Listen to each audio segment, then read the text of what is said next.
Di tengah hiruk-pikuk pesta pernikahan yang mewah di sebuah hotel bintang 5 di Jakarta, Sinta berdiri di depan cermin ruang ganti pengantin, gaun putihnya yang indah terasa seperti belenggu besi.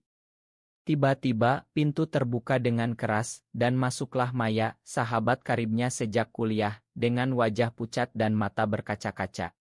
Sinta, aku tidak bisa diam lagi, bisik Maya, suaranya gemetar, aku mencintaimu bukan sebagai teman, tapi lebih dari itu, dan aku tahu kamu juga merasakannya. Sinta terpaku, jantungnya berdegup kencang, seolah dunia runtuh di sekitarnya. Bagaimana bisa? Hari ini adalah hari pernikahannya dengan Andi, pria yang dipilih orang tuanya untuk menyelamatkan nama baik keluarga. Tapi kata-kata Maya membangkitkan kenangan yang selama ini dia kubur dalam-dalam, malam-malam panjang berbagi rahasia, sentuhan tangan yang tak sengaja tapi penuh arti, dan perasaan aneh yang membuatnya gelisah setiap kali Maya tersenyum. Sinta lahir di keluarga konserati di Yogyakarta, di mana ayahnya, seorang pengusaha sukses, selalu menekankan nilai-nilai tradisional. Keluarga kita harus sempurna, katanya sering, tidak ada ruang untuk kesalahan. Ibu Sinta, seorang ibu rumah tangga yang taat, selalu mengingatkan putrinya tentang pentingnya pernikahan dan anak cucu. Sejak kecil, Sinta diajarkan untuk menjadi wanita yang patuh, cantik, dan siap menikah dengan pria baik-baik.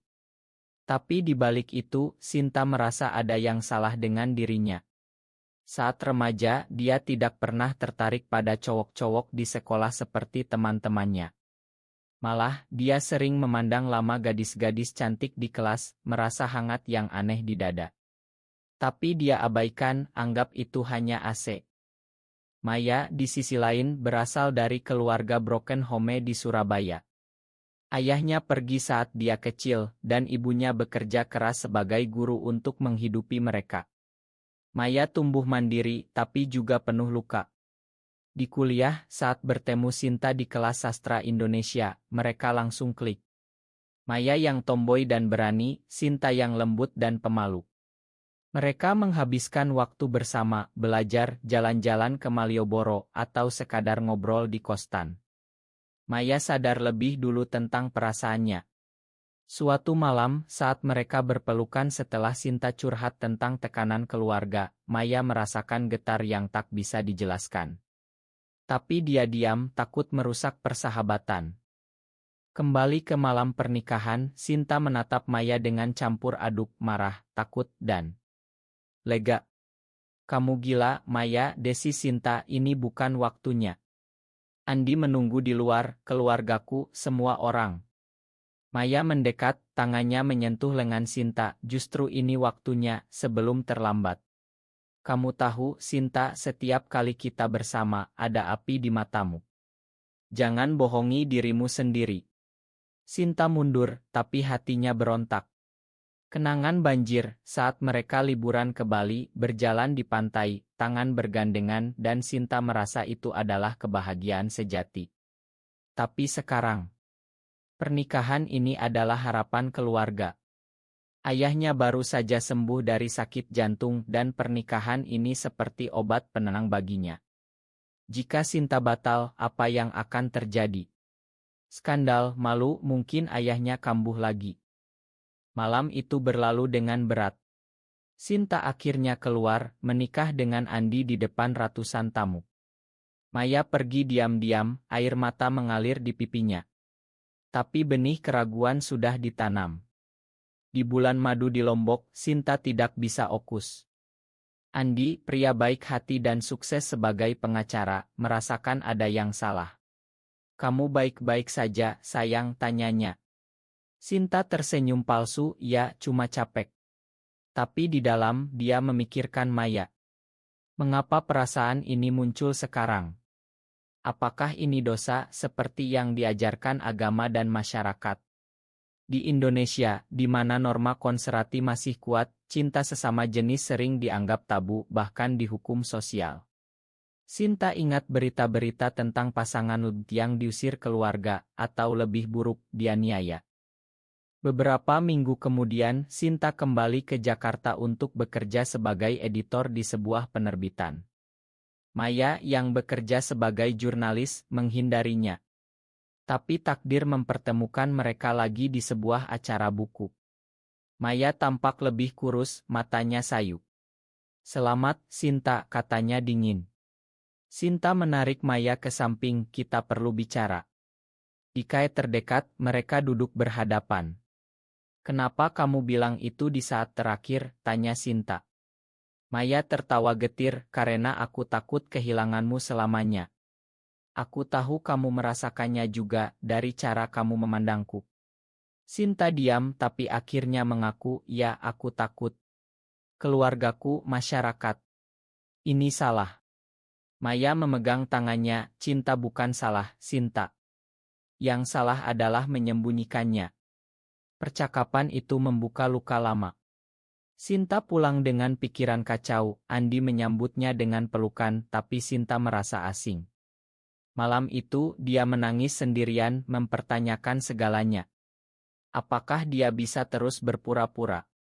Atau harus dia hadapi kenyataan ini, meski berisiko kehilangan segalanya? Pagi berikutnya, Sinta bangun dengan kepala berat. Andi sudah pergi ke kantor, meninggalkan catatan manis di meja. Tapi Sinta tidak bisa tersenyum. Dia hubungi Maya, "Kita bertemu lagi." Mereka janji di taman kota, di bawah pohon rindang. Maya datang dengan senyum tipis, "Aku kira kamu akan blokir nomorku." Sinta duduk di bangku, "Aku bingung, Maya. Pernikahanku baru sebulan, tapi rasanya seperti penjara." Maya mendengarkan, lalu cerita tentang dirinya, "Aku sadar aku lesbian sejak SMA. Awalnya takut, tapi aku terima. Tapi di Indonesia, sulit. Teman-temanku menjauh saat tahu." Sinta terkejut, "Kamu sudah cerita ke siapa?" Maya geleng, "Hanya kamu. Ibuku pasti hancur jika tahu." Percakapan mereka semakin dalam, Sinta mengaku perasaannya yang selama ini terpendam. "Setiap kali dekat kamu, aku merasa hidup," katanya. Maya tersenyum, "Itu cinta, Sinta." Tapi konflik mulai muncul. Ayah Sinta menelepon, "Kapan kamu kasih cucu, Nak? Ibu sudah tidak sabar." Sinta gelagapan, "Sabar, Pak." Di sisi lain, Andi mulai curiga. "Kamu sering keluar malam-malam, ada apa?" tanyanya. Sinta bohong, "Kerja lembur." Pertemuan dengan Maya semakin sering, dari kai ke apartemen Maya. Mereka bicara berjam-jam, berbagi mimpi, tapi tak pernah melewati batas. Suatu malam saat hujan deras, Sinta curhat tentang tekanan. "Aku takut kehilangan keluarga," katanya. Maya peluk dia, "Kamu punya aku." Pelukan itu hangat, membuat Sinta ragu untuk pulang. Konflik eskalasi saat ibu Sinta datang ke Jakarta tanpa pemberitahuan. "Aku mau tinggal sebentar, lihat kalian," katanya. Sinta panik, harus sembunyikan pertemuan dengan Maya. Tapi Maya marah, "Kamu pilih bohong terus." Mereka bertengkar pertama kali. "Aku butuh waktu," kata Sinta. Maya pergi, meninggalkan Sinta sendirian. Di rumah, ibu Sinta bicara tentang tetangga yang anaknya aneh, maksudnya "Untung anakku normal," katanya. Sinta sakit hati, tapi diam. Malam itu, Andi ajak makan malam romantis, tapi Sinta absen pikirannya. "Aku cinta kamu," kata Andi. Sinta balas, tapi terasa palsu. Beberapa hari kemudian, Maya hubungi Sinta, "Aku dapat tugas liputan ke Bali. Mau ikut?" Sinta ragu, tapi setuju, bohong ke Andi soal urusan kerja. Di Bali, mereka bebas. Berjalan di pantai, makan malam di warung, rasanya seperti mimpi. "Ini yang aku inginkan," kata Sinta. Maya cium pipinya, "Aku juga." Tapi kenyataan datang, Andi telepon, "Kapan pulang? Ibu khawatir." Sinta bohong lagi. Di malam terakhir, mereka bicara serius. "Kamu harus putuskan, Sinta. Hidup bohong atau bahagia?" tanya Maya. Sinta menangis, "Aku takut ayahku mati karena ini." Maya paham, tapi kecewa. Pulang ke Jakarta, Sinta dihadapkan pilihan. Ayahnya sakit lagi, masuk rumah sakit. Di sana ayah bicara, kamu kebanggaan papa. Jangan kecewakan. Sinta merasa bersalah. Maya kirim pesan, aku tunggu keputusanmu. Sinta blokir nomor Maya, putuskan untuk fokus pernikahan. Tapi hati hancur. Andi senang, akhirnya kamu kembali. Tapi Sinta depresi, kerjaan terganggu, sering menangis sendirian. Suatu hari, rekan kerja tanya, kamu baik? Sinta bohong. Di dalam, dia tahu ini bukan akhir. Beberapa bulan berlalu, Sinta mencoba jalani hidup normal. Kerja, pulang, masak untuk Andi, kunjungi keluarga. Tapi mimpi tentang Maya sering datang, membuatnya terbangun berkeringat. Suatu hari, di kantor, Sinta lihat berita tentang demonstrasi hak di Jakarta. Hatinya terguncang. Mereka berani, gumamnya. Andi yang konservatif komentar, itu penyimpangan. Sinta diam tapi marah dalam hati. Takdir kembali mainkan peran. Di sebuah seminar sastra, Sinta bertemu Maya lagi. Maya tampak lebih kuat, rambut pendek, mata tajam. Hai, sapa Maya dingin. Sinta minta maaf, aku salah blokir kamu. Mereka bicara di luar, Maya cerita, aku pindah ke apartemen baru, coba moe on. Tapi mata mereka saling pandang, api lama menyala lagi. Aku masih cinta kamu, kata Sinta. Maya tersenyum sedih, tapi kamu sudah nikah. Konflik baru muncul, Maya punya pacar baru, seorang wanita bernama Rina, juga jurnalis. Sinta cemburu, siapa dia? Maya jawab, seseorang yang berani terima aku apa adanya. Sinta pulang dengan hati hancur. Andi tanya, kamu kenapa? Sinta bohong lagi. Malam itu, dia cari info tentang di Indonesia. Baca cerita orang-orang yang diusir keluarga, tapi juga yang bahagia. Apakah aku bisa, tanyanya pada diri sendiri. Esoknya, Sinta hubungi Maya, aku mau bertemu Rina. Maya ragu, tapi setuju. Ikae, Rina ramah, cantik, dan terbuka. Aku tahu tentang kalian, katanya. Sinta merasa kalah, tapi juga iri pada kebebasan Rina. Bagaimana keluargamu terima, tanya Sinta. Rina cerita awalnya susah, tapi mereka lihat aku bahagia. Konflik memuncak saat ayah Sinta ulang tahun. Keluarga besar kumpul di Yogyakarta. Di sana sepupu Sinta bisik, aku dengar ada gosip tentangmu. Sinta kaget, apa? Ternyata seseorang lihat Sinta dan Maya di Bali. Ayah marah, benarkah kamu selingkuh? Sinta bohong, tidak, Pak. Hanya teman. Tapi ayah curiga. Pulang ke Jakarta, Andi konfrontasi, aku lihat pesanmu dengan Maya. Sinta panik, itu masa lalu. Andi marah, kamu bohong. Mereka bertengkar hebat, Andi pergi ke rumah orang tuanya. Sinta sendirian hubungi Maya. Aku butuh kamu. Maya datang, mereka peluk. Aku putuskan cerai Andi, kata Sinta. Maya senang tapi ragu, Rina. Maya jawab, aku akhiri dengannya. Tapi pengkhianatan ini punya harga. Rina marah, ancam sebarkan rahasia. Kalian berdua bajingan, katanya. Sinta takut, tapi lanjut. Saat cerai, Andi sedih, kenapa, Sinta?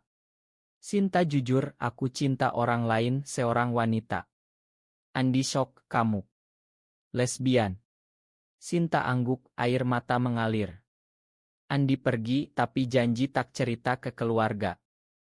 Berita cerai sampai ke keluarga Sinta. Ayah marah besar, kamu malukan kami. Ibu menangis, apa salah kami mendidikmu?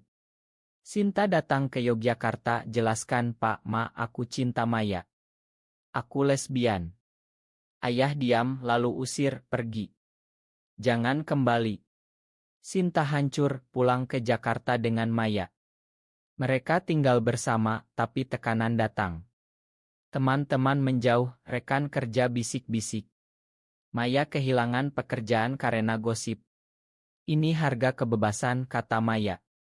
Sinta depresi, apakah ini benar?